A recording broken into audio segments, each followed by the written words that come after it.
There are three ways that you can connect an audio source to the subwoofer. The first one is the most common, which would be the LFE input. Most up-to-date receivers will have this type of an output, and this is actually using the crossover that's in your receiver and instead of the crossover that's built into this amplifier.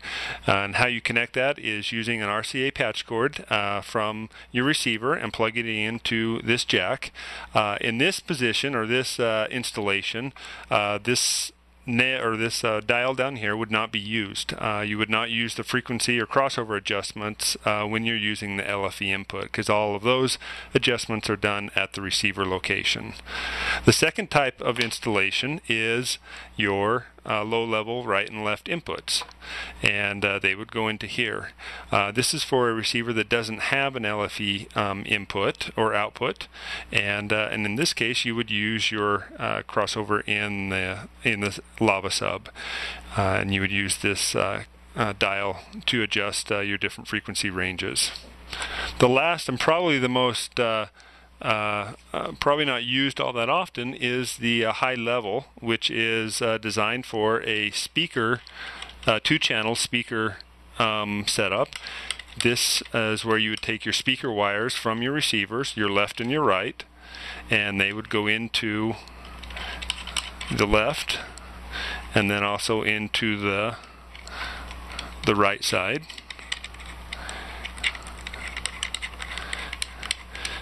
You do the same for the right side here. This is where you wouldn't use this application if you don't have a subwoofer output on your receiver for a stereo type of setup.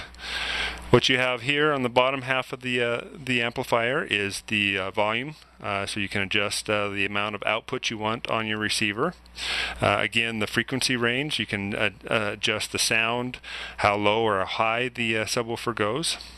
The first switch you see here is a phase switch, and this is only critical if you have two subwoofers in your system. And if you do have two subwoofers, you just want to make sure that each subwoofer is on opposite settings, either 0 or 180.